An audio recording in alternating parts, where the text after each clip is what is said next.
one of the key questions in philosophy of law has to do with how we should set up our basic institutions, the institutions from which we get the laws that we live under every day. Two of the most important theories in this area are the theory of utilitarianism, which was originally brought forward by Jeremy Bentham in its contemporary form, and the other theory that we're going to talk about today is one that's set up often as a contrast to utilitarianism, and that's justice as fairness, which is the theory that John Rawls produced and which has become probably the most important liberal theory in the 20th and also 21st centuries so far. So let's get started, and let's start with Jeremy Bentham. Now, Bentham wrote a book called The Principles of Morals and Legislation. Something that's not always recognized about Bentham is that one of his major goals, I think I'll leave that in. One of the major goals that Bentham had in writing his theory was to help legislators make good laws. He was interested in lawmaking and the effect of laws on the overall community and on society in general. And so while his theory is usually, or at least very often, put forward as a moral theory primarily, and so it is, it also has a very direct relevance to the kinds of things that we do in philosophy of law. And so Bentham saw the idea of a community, and of course, we talk about the common good and the good of the community and so on as one of the things we discuss in the philosophy of law.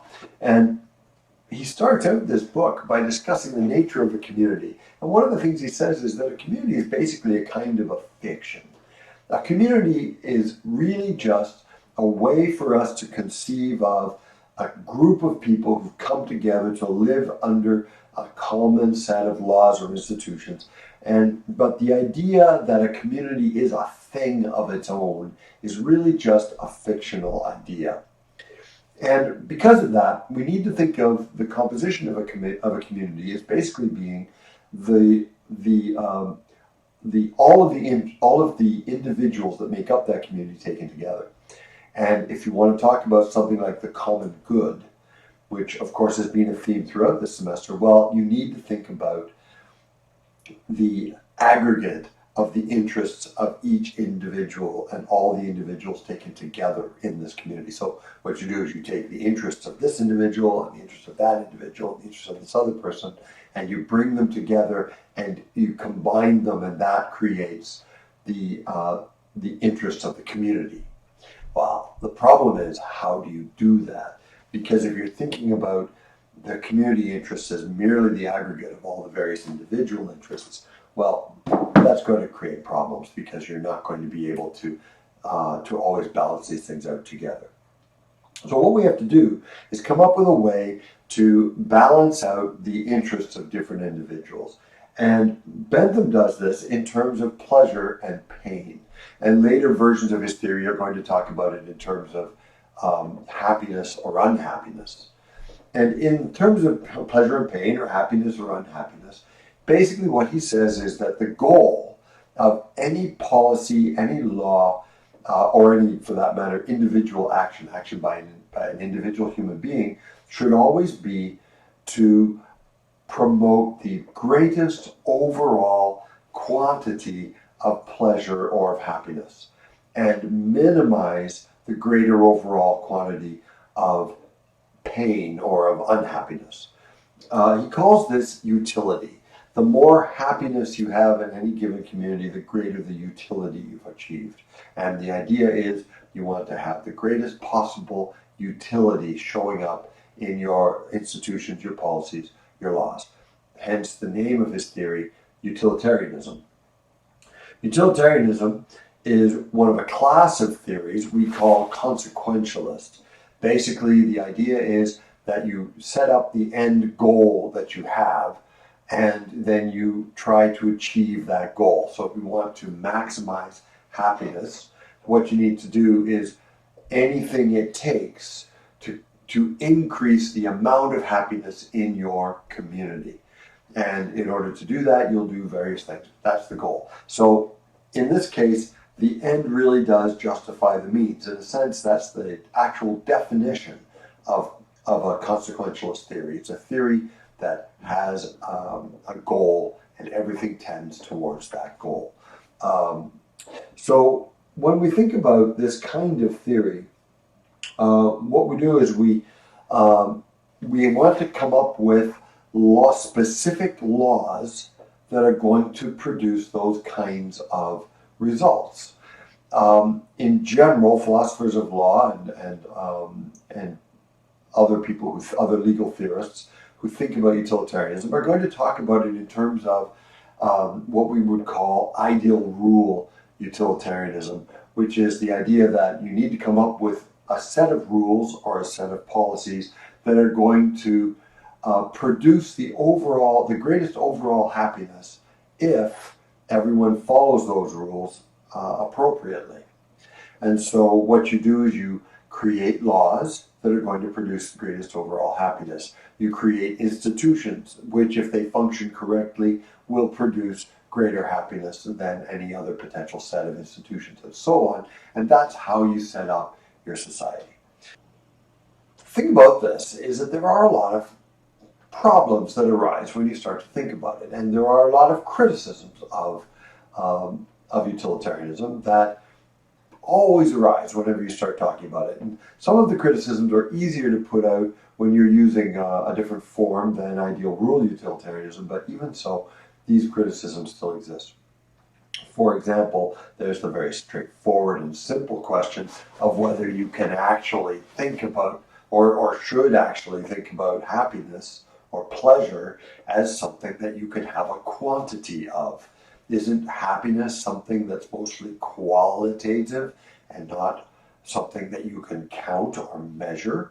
So there is this question about whether it's even appropriate to quantify happiness, but it might be possible. So let's put that to one side and let's ask a different question. Does utilitarianism, as John Rawls will accuse it of doing later on, fail to take seriously the separateness of persons? What does that mean? Well, it means that in utilitarianism, it appears that individuals are only really valued insofar as they either produce or experience happiness. If I'm able to produce a great quantity of happiness, that's good, and I'm going to be valuable. If I'm able to experience a great deal of happiness, that's good and I'm valuable. Why? Well, because we want to have a lot of happiness in our society. So if I happen to be experiencing a great deal of it, well, that's going to be adding to the overall quantity. So in either case, I'm valuable if I can produce or experience happiness. But I'm not valuable for my own sake in that sense. I have no intrinsic value. I just have this extrinsic value of being able to either produce or receive a quantity of this characteristic or this thing called happiness, this good called happiness. So that seems to be a problem. Also, when you think about the way this is being expressed, we're saying that what we're looking at is the overall happiness of a community. In utilitarianism, we want to make laws that are going to create the greatest overall happiness. Well, your happiness and my happiness doesn't matter, right? It doesn't matter whose happiness it is, and it doesn't matter, and the person experiencing the happiness isn't who we're paying attention to. What matters is the overall amount of happiness. So if there are a few people in our society who are ecstatically happy, just experiencing unbelievable amounts of happiness, and then the rest of us are experiencing a moderate amount or a little, or we're kind of getting by, then that might actually be okay. That might actually be the best possible situation compared to others, in which case we're going to have policies that go for that. So individual human beings stop mattering, the criticism goes, in this kind of a situation. We only count insofar as we experience happiness, and it's not my happiness or your happiness that counts, it's happiness in general. In fact, you could have a situation where most people were very, very happy and a few people were suffering very severely. And if that turned out to produce the greatest possible happiness, in principle at least, a utilitarian would accept that. And that is considered to be a really, really serious problem. If we translate happiness, or the idea of happiness, into a more contemporary notion of social welfare, and we talk about people having the goods and services that they need to get by, well, maybe we should be actually maximizing people's access to goods and services rather than their happiness as such. Maybe the happiness should be considered to be a secondary consideration, especially given that if this objection that if we actually try to maximize happiness, we might end up in a situation where some people are very, very, very badly off while the majority are doing well, and we might have to accept that. The question arises, should we accept that? And in fact, the objection that utilitarianism fails to take seriously the separateness of persons is an objection that says that we should not accept that. That in fact we should be going for a different kind of situation. Now, John Rawls, in his book, A Theory of Justice, and in other writings of his, argues that utilitarianism, one of its failings, is that it prioritizes the right or the good over the right. Utilitarianism prioritizes the good over the right. What does he mean by that? What he means is this: you take a social good, or a thing of value, something that we value very, very greatly, like happiness. So you take a good, something we all want to have, and you say the good, the things that we think are good, or the maximization of this good thing, is the thing that we want. And we're going to go for that, and we're going to build our rules about right and wrong based on obtaining that good. When we prioritize the good over the right, we end up in a situation where we might find ourselves tolerating injustice in the name of that good. And not only Rawls, but most of us think there's something wrong with that. And so in a consequentialist theory, where the ends justify the means, that's one possible outcome. And in utilitarianism, Rawls says it is the outcome. But Rawls, on the contrary, is going to prioritize the right over the good. What he means by this is, instead of setting up some good that we want to obtain and then setting up our institutions to help us obtain it, he says what we should do is set up our institutions so that they reflect what's fair and just, and then in that context start pursuing the goods that we want in life. So we first figure out the most fair and just way to set up an institution, or all of our institutions, and then we apply that setup to people's desires.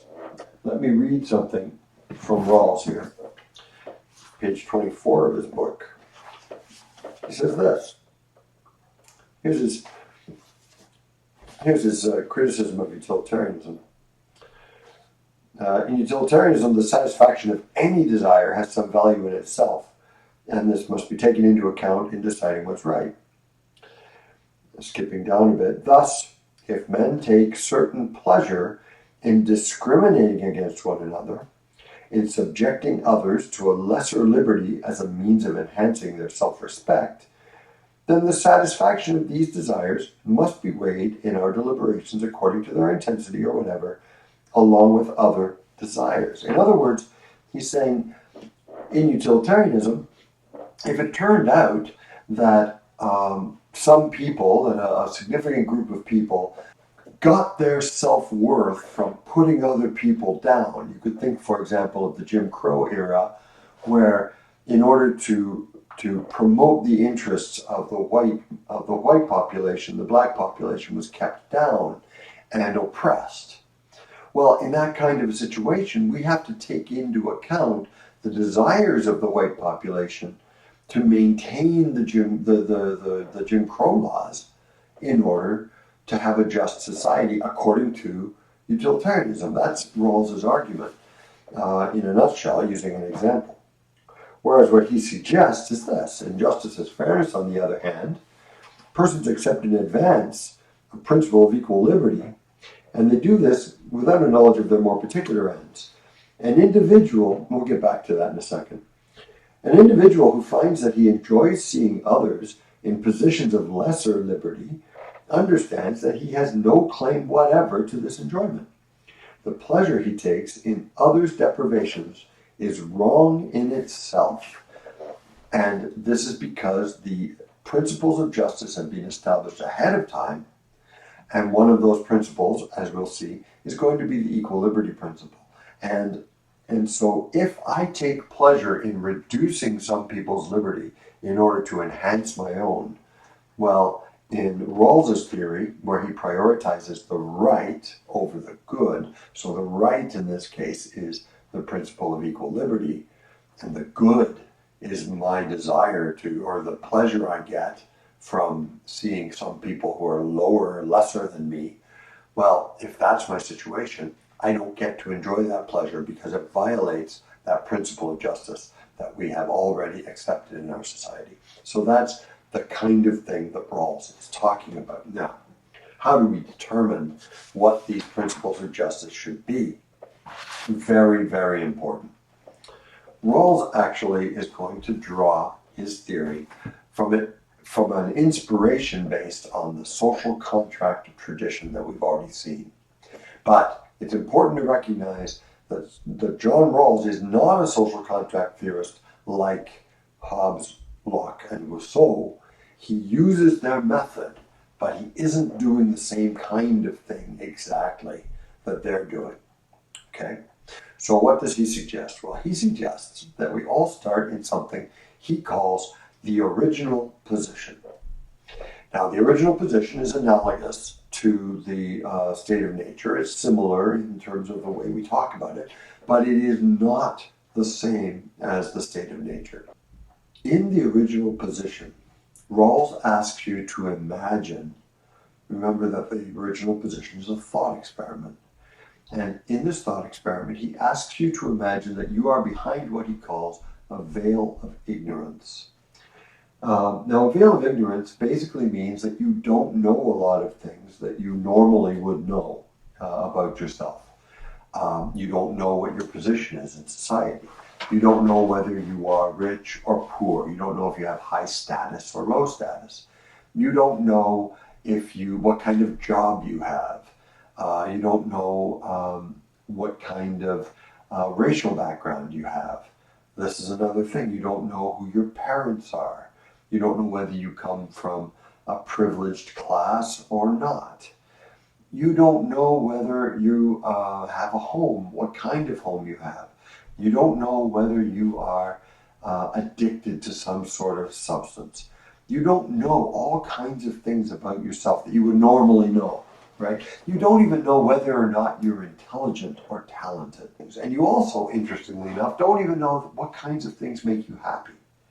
You just don't know all these sorts of things about yourself. What you do know is that you have to come up with the rules that are going to be used to create the basic social institutions that will govern the society you will live in when you leave the original position and come out from under this veil of ignorance.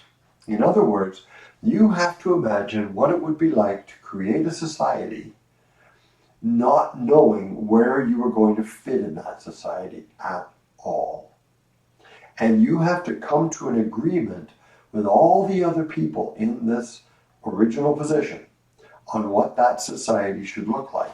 And so you're going to come up with basic principles that are going to be used to design the institutions and the laws of that society. What would you do? Rawls says what you would do is you would assume that you were going to be the least well-off person in that society. This is what's rational, right? Suppose I don't know if I'm going to be at the top or at the bottom. It doesn't make any sense for me to assume that I'm going to be at the top or even in the middle. What makes sense for me is to assume that I'm going to be the absolute worst off member of this society. Because if I don't know, that's what it's prudent for me to decide. So, from the point of view of what's prudent for me, looking out for my interests, I'm going to assume that I'm going to be the least well off member of this society, and the principles of justice that I come up with are going to be principles of justice that will benefit the least well off member of society. So, would I pick the utilitarian rule? No, I wouldn't. I wouldn't be a utilitarian under those circumstances because the least well off member of society might be really badly off, especially if somehow that person's suffering is buying the happiness for the great majority of people. We don't know what it would be like, so we have to assume that that's a possibility. So I'm not going to be a utilitarian. So now what am I going to do? Well, maybe I'm just going to go for total equality. Everybody has exactly the same. Rawls says that's a possibility. The problem, of course, is that in a society with total equality, nobody has a motive to actually create wealth and try to improve our situation in society. And as a result, I might actually end up less well off in a society of complete equality than I would be in a society with a certain amount of inequality. And Rawls has a long discussion in his book about this that I'm not going to get into. What he ends up saying is this. We would come up, we the negotiators behind the veil of ignorance in the original position, would come up with two principles of justice. These principles of justice would be put in a way, they would be expressed in a way that he calls, they would have lexical priority. What that basically means is that we would list them in the order in which we would insist on them being applied. So the first one we list would be the one that had to be applied if we had to choose between them. The second one we list would be the one that would be applied after the other one was applied, right? So we would be setting up conditions under which we would be establishing our principles, or not our principles, but our institutions. So what would we do? Well, let's have a look. So I'm going to read to you from page 266 of A Theory of Justice, which is the place where he gives the final wording of his two principles of justice. And I'm going to read the first principle, which is called the equal liberty principle first, and we'll talk about it, and then we'll read the second principle, and we'll talk about that. The first principle is called the equal liberty principle, and it goes like this. Each person is to have an equal right to the most extensive total system of basic liberties compatible with a similar system of liberty for all. Rawls thinks that this would be the principle that would have what he calls lexical priority. He thinks this because he thinks that no one in the original position, thinking that they might be the least well off in society, would agree as the least well off to potentially not have as much liberty as everyone else minimally. So he says everyone would require that they be as free as possible. And so given that, he has this, basically, everyone must be as free as it is possible for them to be, as long as that doesn't limit anyone else's freedom. In other words, everyone has to be as free as it's possible for them to be. Right? Balancing it all out. So that's the first principle. The second principle is this. Social and economic inequalities are to be arranged so that they are both A, to the greatest benefit of the least advantaged, consistent with the just savings principle, and B, attached to offices and positions open to all under conditions of fair equality of opportunity. Now, A is what we call the difference principle. And notice what it says. Anytime you have social and economic inequality, remember that we allowed for that as long as it improved the situation overall. Well, if we have allowed people to be to be unequal socially or economically, the inequality must produce a better situation for the least well-off member of your society than equality would produce. In other words, if I rise higher because we have an unequal situation, then whoever is the least well off in my society must be doing better as a result of this inequality that's been produced than if that person and I had exactly the same level of economic advantage. Okay, so if you and I have two of whatever the total quantity of goods and services are in our society, you and I both have two, that's total equality. If I'm allowed to rise to five, then that is only permissible if me rising to five creates a situation where you're bumped up to three. In other words, your situation is improved because of my higher situation. That's what justifies social and economic inequality. And Rawls thinks that that by assuming that we're going to be the least well off in society, we would pick that. And we'd pick it because we would be better off than if everyone were equal, and that's to our advantage. So in order to advantage myself as the least well off, I'm going to let there be a certain amount of inequality, but only if it benefits me. So that's the difference principle. And the second one, the second part of the second principle is this: attached to offices and positions open to all under conditions of fair equality of opportunity. So anytime there's an elected office or a position in society that's very desirable, that elected office, that position in society should be accessible to everyone who can show themselves to be qualified or to otherwise have what it takes to gain that position. But it should not be closed to anyone based on anything other than that. So fair equality of opportunity. That's the kind of thing we're talking about, more or less. What we've been looking at in these two theories is how to organize the basic institutions of our society, which to some extent is what we've been referring to as the sovereign, the source of law, the source of regulation, and so on. But more than that, we're also talking about economic relations, and we're talking about social relations at the level of individuals relating to each other. We're talking about all the different things that come to form the way in which we live our lives in a society.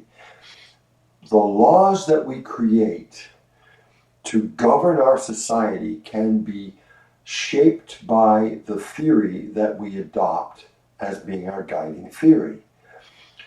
A theory of justice like Rawls's justice as fairness will guide our thinking in one direction. A theory of justice like utilitarianism will guide our thinking in a different direction. And depending on which of those we pick, or if we pick another type of theory, there are many others, whichever we pick, that's going to have a very important impact on the kinds of laws we create and the ways in which those laws allow us to live our lives.